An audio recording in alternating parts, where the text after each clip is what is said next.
Hello everyone, welcome! So thanks to my awesome friends over at We Live Film, I got a chance to go to an advanced screening of Tomorrowland in IMAX, Diet IMAX, Light IMAX. Yeah, it wasn't real IMAX, but still extremely excited to see this film. It does get released on Friday, May 22nd, but I'm so happy that I got a chance to see it just a little early so I can talk about it right now. Of course, this comes from one of the best animated directors ever.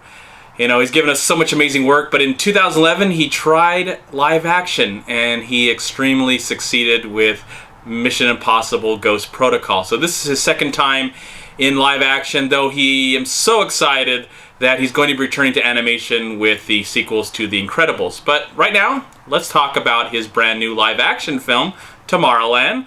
It stars George Clooney and Britt Robinson, and I saw Tim McGraw in there, and I also saw the kid who was from Looper. I can't remember what his name was, but you know, he was in Looper, and he plays the brother of Britt Robinson's character in this film. And this is a movie that I was extremely excited to see.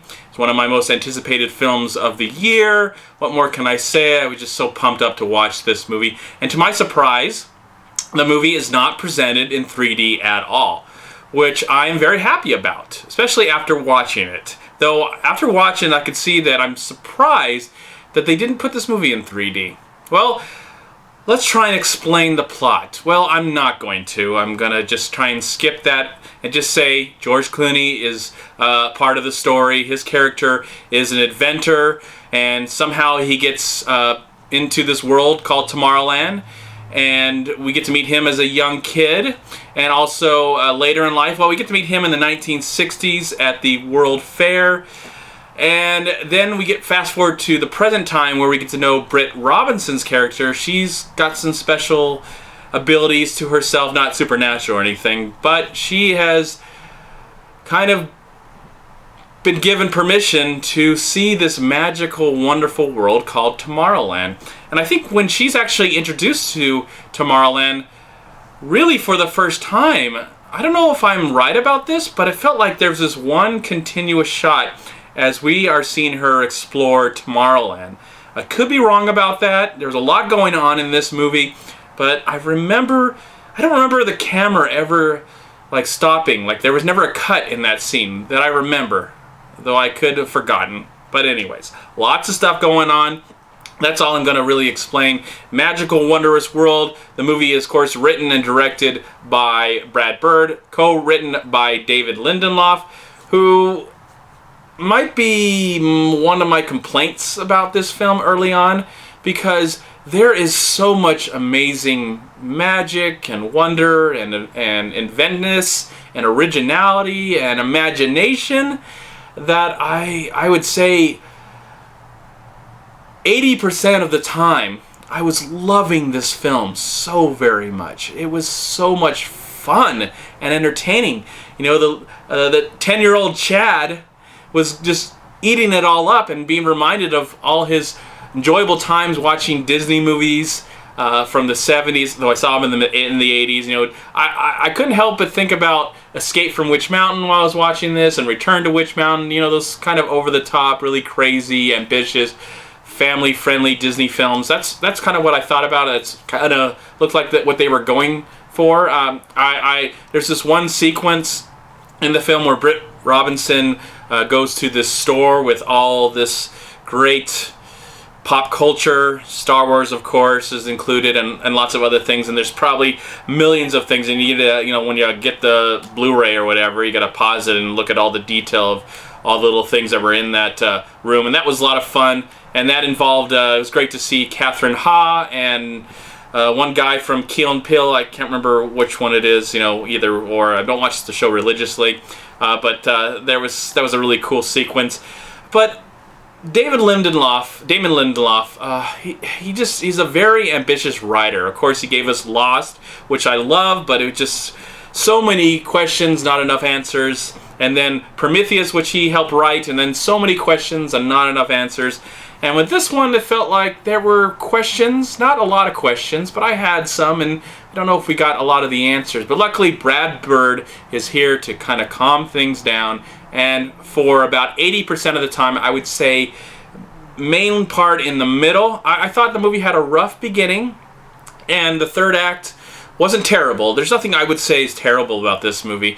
Just a little too ambitious for its own good, but I felt like the middle, all the stuff in the middle for a good hour and a half is just amazing. It's like some of the best adventure, family-friendly entertainment that we're going to get from Disney that's actually original. Even though Tomorrowland, we all know what Tomorrowland is, Disneyland. Though in the beginning there's references to It's a Small World in Disneyland, but I don't know if in this world they never really acknowledged if Disneyland was a thing. At least, again, so much stuff going on that I probably missed that as well. But overall, I just felt like the middle part was so engaging and so interesting, especially when Britt Robinson and George Clooney's character kind of meet together. Of course, we get to know their stories separately for a while, and then when they meet together, with the help of a very young actress by the name of Raffi Cassidy. I don't know if I've ever seen her in any movie before. I don't want to tell you what her part in the film is, because there's some really nice surprises that involve her, this young actress, and I really liked her. I really liked her character. Her character might have been my favorite part of the whole film. And Hugh Laurie, the doctor, House, is in the film to add more stuff to the plot. But there's so much going on to this movie that for a while it gets a little convoluted. That I was kind of like, I'm so into this movie for such a long time, and then pulled out all of a sudden going, wait, does that make sense? I mean, there's some amazing scenes that involve the Eiffel Tower that'll blow your mind. If you get a chance to go see this in IMAX, I do recommend it. Get a great sound system, because there's great sound, there's great music by Michael Giacchino. I probably butchered his name, I apologize. Great composer. I really like the music, love the sound.